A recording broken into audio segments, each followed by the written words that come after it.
Salve, salve família, aqui quem fala é o Lutz do canal Cortes Podcast e no meu primeiro mês monetizado eu já fiz $3.000 só seguindo o que esse cara fala no curso dele. Então se você quer ganhar dinheiro com internet e YouTube sem nem precisar aparecer, confere o primeiro link na descrição. Todo podcast que vem alguém aqui, o cara acha que eu tô chamando ele de velho, mas não é isso. O que eu ia falar, geralmente as pessoas mais velhas costumam falar, pô, a galera, as máquinas vão tirar emprego da galera e tal, não sei o quê. E aí esse exemplo da hamburgueria seria um exemplo legal dele falar, no sentido, aí, ó, a hamburgueria tirou um monte de emprego porque usou um monte de máquina lá e tal. Eu tenho uma opinião contrária a isso. Eu queria saber a sua nesse sentido, que você é um cara mais velho, mas você tá ligado com tecnologia. Eu queria saber a sua visão nesse sentido. Você tem uma empresa com um monte de funcionário. Sim.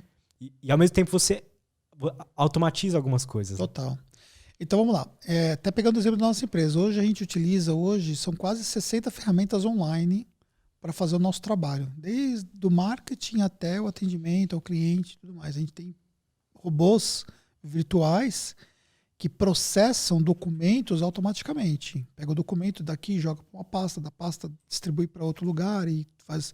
Então o processo de envio das coisas para o cliente, rastreabilidade, tudo é feito. Ninguém tem que pegar um e-mail, anexar o documento para o cliente pagar e mandar para o cliente e ver se o cliente respondeu, pedir. Não. O robô faz tudo isso automaticamente. Ele pega 200 clientes, joga numa pasta, a pasta classifica o documento, separa por clientes, de acordo com os dados de cada cliente, dispara para cada cliente, monitora se o cliente abriu o e-mail, se não abriu, notifica de novo, se manda a notificação para... É assim. Que foda. Foda demais. Aí você olha, por exemplo, no caso dos Estados Unidos, e você tem duas coisas assim que acontecem muito nos Estados Unidos, que é, apesar de eu nunca ter morado lá, mas já fui lá muitas vezes, eu fiz curso lá, né? E eu fui para São Francisco, na Califórnia, né? E o Vale do Silício para poder fazer curso. Então, tipo, eu fui mentorado lá por Facebook, por Google. Que foda. Por muitas empresas, LinkedIn, por muitas empresas que são referências em tecnologia, em ferramentas e tal. Então, você tem o lado do autosserviço, que é muito forte, né? Então, como a mão de obra é muito cara, então as pessoas elas fazem muitas coisas. Então, uma vez eu começo assim, a pessoa compra tudo e ela faz. Ou ela compra o móvel, compra os pés, ela faz. Ou ela compra o kit montado e ela só monta. Tal qual nós temos Tokstok hoje que vende. Sim. E tal. E tem muita gente que leva para casa e faz. Porque alguém fazer geralmente custa muito caro. E o processo de robotização, de autosserviço também para atendimentos, então posto de gasolina você mesmo coloca a própria gasolina e tal. Você viu isso? Você foi para Los Angeles, né? Não, nunca fui. Ah, você nunca foi? Nunca fui. Quero muito ir. Show de bola. Quero muito ir para. Eu quero conhecer o Vale do Silício. Apesar que agora tá meio complicado o negócio da violência em São Francisco. São Francisco é foda, né? É foda. Mas enfim, aí o que nós temos em relação a isso? Um deslocamento da mão de obra. Não é que os robôs eles vão substituir o ser humano, mas há um deslocamento da mão de obra. Então, tudo aquilo que tende a ser processos repetitivos e pouca necessidade de pensamento, cognição para execução, ele tende a ter um processo robotizado que vai substituir. O que não é diferente, por exemplo, na indústria. Entendeu? Então, ou seja, você tem grande parte da montagem dos carros, apesar que eu nunca fui numa montadora presencialmente, mas a gente vê aquela linha de montagem, os robôs, né, soldando e tudo mais e tal, que eles fazem com muita precisão. Só que você tem muita gente envolvida para a execução do trabalho. Então a gente sabe, por exemplo, que naquela hamburgueria tem uma pessoa para dar suporte, que não é mais de uma pessoa, porque às vezes a pessoa tem dificuldade de fazer o pedido, tem a pessoa que alimenta a máquina, mas o processo de execução, que é um processo repetitivo, o robô faz. Entendeu? Mas, por exemplo, vai ter a entrega. A entrega pode até ser que ela seja feita por drone daqui a um tempo, em alguns lugares estão testando e tal. Já tem o autopilot dos carros, né? Isso eu vi carros andando sozinho lá no Vale do Silício. Andando sem ninguém, né? Sem ninguém. Quando eu fui lá, estava ainda a nível de teste. Não sei se isso já é factível lá, sem ser a nível de teste. Mas quando eu fui lá, estava a nível de teste. Então eu vi carros, por exemplo, do Google, dentro do Google mesmo, no estacionamento eu vi carro andando lá. E pode ser que amanhã as coisas chegam por um serviço autônomo. É. Da mesma forma também que eu dirigi um Tesla, né? Autônomo, né? Te mostrei até o vídeo, né? Você dirigiu? Não. Eu pensei que eu já tinha mostrado o dia que você foi lá. Eu dirigi o Tesla. Cara, e eu saí de São Francisco e fui para o Vale do Silício. Posso estar falando errado de cabeça, mas acho que dá umas 2 horas. E você programa o destino e você entra na autovia, esquece, o carro te entrega lá. Isso é muito louco, Entendeu? né? O carro acelera, o carro faz a mudança de faixa, o carro faz tudo sozinho. E pronto. Então, tipo assim, ele freia, parou um pouco o trânsito, ele freia, ele volta, tipo assim, dá uma insegurança no começo, depois você fica ali e pronto. Aceita. Então, ou seja, mas você precisa estar ali, né? Então pode ser que a Uber daqui a um tempo vai substituir, mas assim, o que a gente tem que entender é o seguinte, a tecnologia ela tem um limite de onde ela vai entregar e ela vai diminuindo muito as funções repetitivas e que exigem pouca habilidade cognitiva para execução e tal. Então, o que a gente tem? A gente tem um reskilling, que chama, né? Que é você remodelar suas habilidades. Então, por exemplo, o que nós tivemos na nossa empresa quando nós começamos a usar tecnologia? E aí eu sou a contabilidade que veio do papel, que virou digital. Então, eu vivi esse processo de transformação. Para você ter uma ideia, em 2000 e alguma coisa, que ainda não tinha nada de tecnologia, tudo aquilo que a gente lançava de documentos de clientes, a gente lançava a caneta. Eu escrevia num livro físico, Caraca. nota por nota. Você imagina uma nota fiscal que você recebeu de uma compra que você fez na Calunga, por exemplo. Uhum. Então, se você fez 50 compras iguais àquela na sua empresa, você gerava 50 notas fiscais de compra. Existia um livro, chamava-se Registro de Entrada, e eu escrevia, olha o que eu tinha escrevendo em cada linha. O nome da empresa que você comprou, a data que entrou aquele produto, o CNPJ daquela empresa que você comprou, a inscrição estadual daquela empresa, o valor daquela empresa e os valores destacados dos impostos daquela lá. Eu tinha que escrever a caneta, cada nota fiscal. Imagine para eu escrever 50 notas fiscais, quanto tempo eu levava. Nossa. O primeiro processo foi a informatização. A informatização fez o quê? Ela fez que a cada 10 notas fiscais que eu lançava informatizada, era correspondente a uma que eu lançava manual. Então eu ganhei uma produtividade de 10x. Aí o processo seguinte foi o processo do XML, ou da leitura do código de barras. Sim. Aí a gente comprou um leitor de código de barra e chegava ali a nota fiscal com código de barra, a gente falava pip, pip, pip. E aí eu não tinha mais que digitar nada, era só pip. E aí chupava os dados e lançava. Então já não tinha mais a proporção, tipo, a cada... Aí depois veio o XML, onde a gente baixava os arquivos, fazia um processo de importação, e aí com base nesse processo de importação, a gente processava aquilo, os impostos e tudo mais e tal, e já estava tudo baixado, tá, e fazia as conferências e tal. Hoje, como é que funciona? Eu tenho um robô que ele vai lá, pega as informações do cliente automaticamente, joga para o meu sistema, processa tudo, pega a informação, libera para o atendente, né, para a pessoa do nosso time dar uma validada manual, se está condizente, dá o aceite e o robô manda para o cliente, monitora o cliente se ele baixou, se ele não baixou, se ele abriu, se não fez, o que ele quiser que fez com aquela informação já processada. Caralho.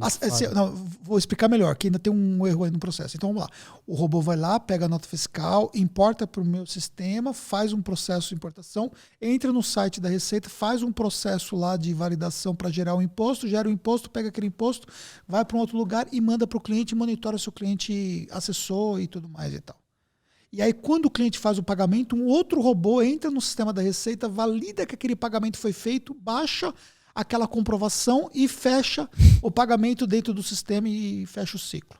Então, nossa, a função que antes uma pessoa fazia, tipo, 10 empresas, hoje essa pessoa faz 150 empresas, com muito mais movimentação, porque se você tem 5 notas, você tem 100 notas, como o processo ele é automatizado, então não vai fazer diferença. E aí, essa pessoa tem a função de quê?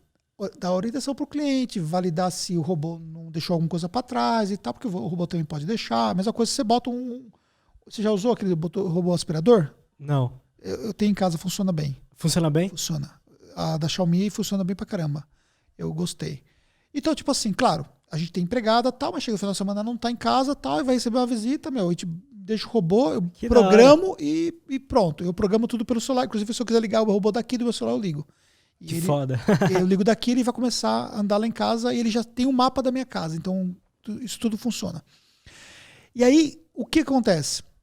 É claro que ele vai deixar alguma coisa para trás, entendeu? Porque Sim. ele não ele não faz um nível de limpeza, talvez, que a mulher faria, tal, não deixando nada para trás. Mas ele faz a limpeza que você precisa. Então, a tecnologia, aquele robô aspirador, ele não vai substituir a mulher, mas ele pode demandar menos serviço dela. Só que ela também, ao mesmo tempo, também pode atender outros lugares, outras pessoas no lugar. Aquele robô tirou uma função manual de uma pessoa que faz a execução na minha empresa, só que essa pessoa era deslocada para uma outra atividade que precisa ter uma pessoa.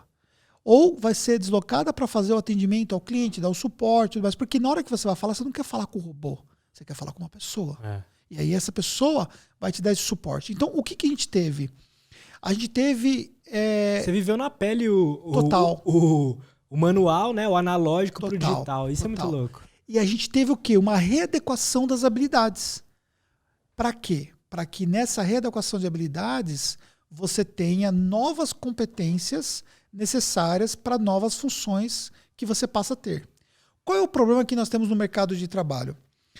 Nós temos o que a gente chama isso de descasamento de competências. Então, pensa na seguinte situação.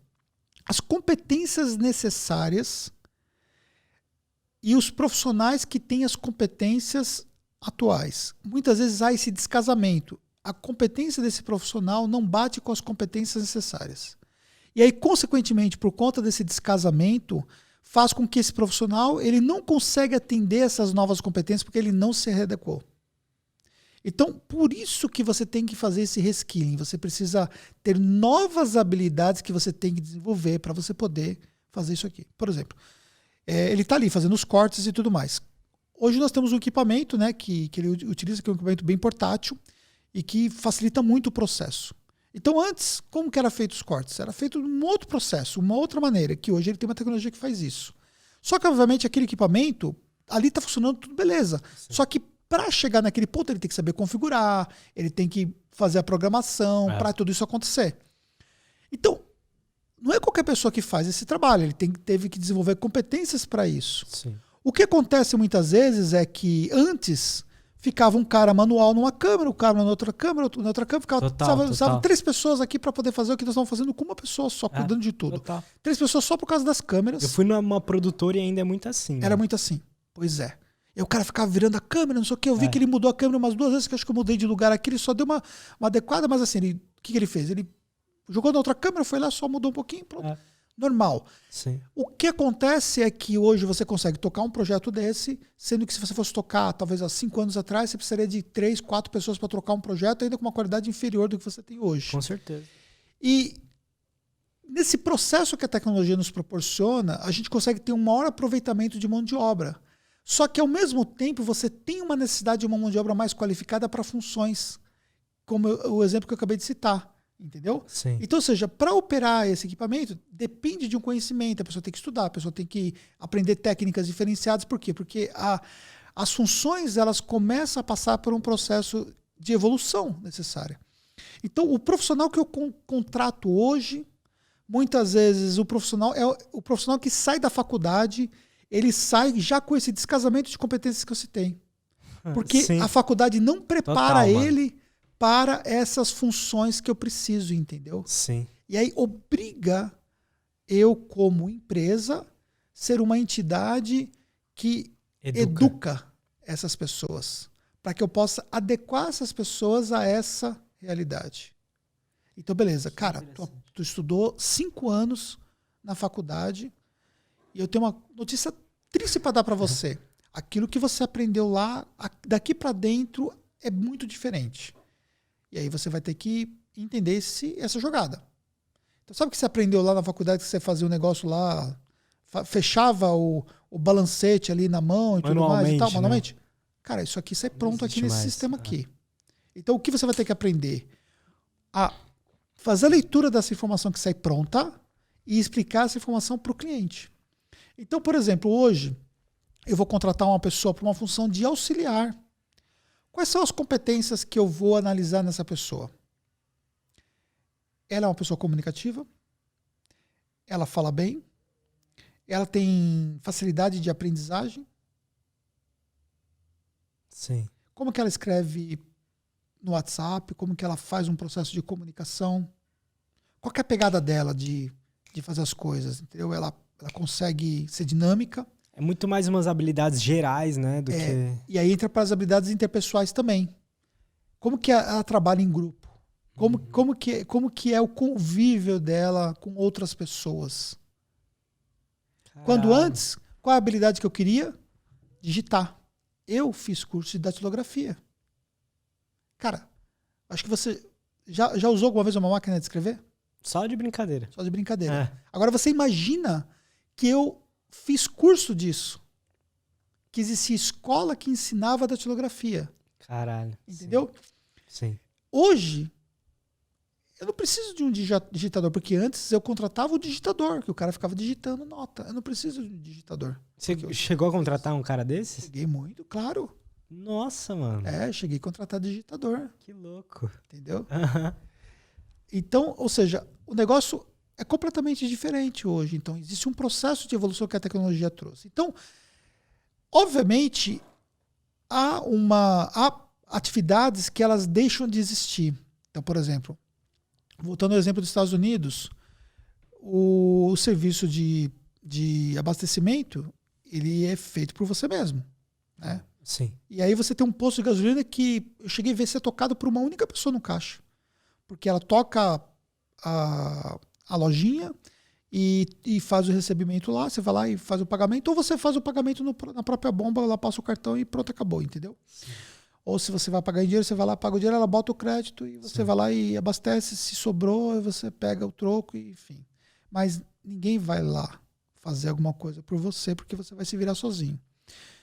E aqui no Brasil não acontece isso, né? Porque também até, acho que, se eu não me engano, existe até uma lei que proíbe que você faça o autosserviço. Olha.